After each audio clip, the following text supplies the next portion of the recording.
नांदेड़ लोकसभा मतदार संघ से वंचित बहुजन अघाड़ी के उम्मीदवार अविनाश भूसीकर की प्रचार सभा के लिए पार्टी के राष्ट्रीय अध्यक्ष प्रकाश अंबेडकर नांदेड़ आ रहे हैं।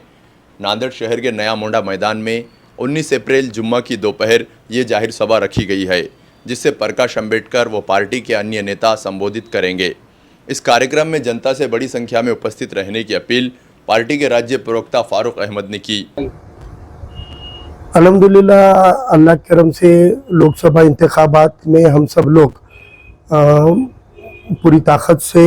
फिरका परस्त ताकतों को हराने के लिए मैदान में उतरे हुए हैं। पिछले 40 सालों से हमने हमेशा सेकुलरिज्म की तरफ झुकता माप देकर किसी एक पार्टी को अंधे बनकर वोट करने के बावजूद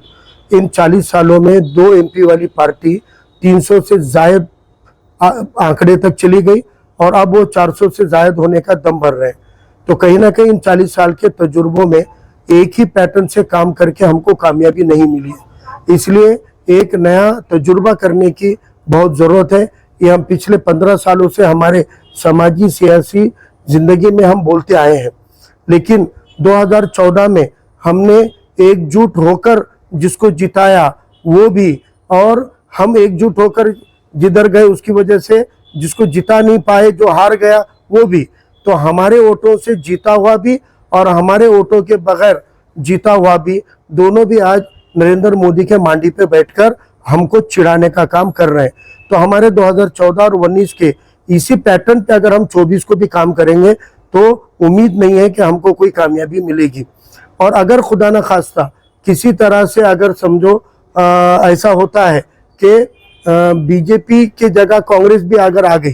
तो भी वो कैंडिडेट भी कितने दिनों तक कांग्रेस में रहेगा इसका कोई भरोसा नहीं, क्योंकि हम देख रहे हैं कि चुनकर आए वाले लोग भी बीजेपी में जाते हैं। इसलिए मेरी अदबन गुजारिश है नांदेड़ के आवाम से कि हमको एक नया तजुर्बा करना पड़ेगा। इंतखाबात को इनकलाबी तरीके से बदलाव के लिए अगर हम वोटों के जरिए, जमहूरियत के जरिए अगर एक तब्दीली लाने की कोशिश करें तो इंशाल्लाह हमको एक नई कामयाबी मिलेगी। वो तबके जो आपके साथ हर मुसीबत में, हर मौके पे आपका साथ दे सकते हैं, ऐसे तबकों के साथ में, पसमानदा तबकात के साथ में खड़े होना ये वक्त की बहुत बड़ी ज़रूरत है। और उलेमा इकराम ने भी ऑल इंडिया लेवल पर यही अपील की है कि कौन बीजेपी को हरा रहा है पहले इसकी जाँच लो। हमारे मोहल्लों तक सीमित कोई पार्टी सिर्फ अपने मोहल्लों में आकर कैंपेनिंग कर रही है, इसका मतलब ये नहीं है कि यही पार्टी हराएगी, क्योंकि वो पार्टी की पूरी कमान ही मुसलमानों के वोटों को अड़ाने के लिए इस्तेमाल की जा रही है। इसलिए कल बरोज जुम्मा all India president Vanchit Bahujan Aghadi के रोए रवा अली जनाब प्रकाश अंबेडकर साहब का जलसायाम बाद जुम्मा के नए मोंडे के मैदान पर रखा हुआ है। कैंपेनिंग एक दिन में 4-4 सभाएं करनी है। वो खुद भी अकोला से कैंडिडेट होने से बहुत ज़्यादा वक्त वो कैंपेनिंग को नहीं दे पा रहे, इसलिए कल के जो शेड्यूल किए हैं वो शेड्यूल भी हमारे जुमा के वक्त के करीब में ही आ रहा है। इसलिए मेरी नौजवानों से, बुजुर्गों से अपील है, अव्वल वक्त की जुमा पढ़कर आप तमाम लोग नए मोंडे के मैदान पर बड़ी तादाद में, हमारे सभी नौजवान, बुजुर्ग, और मैं अपनी माँ बहनों से भी गुजारिश करता हूँ कि उनको सुनने के लिए, समझने के लिए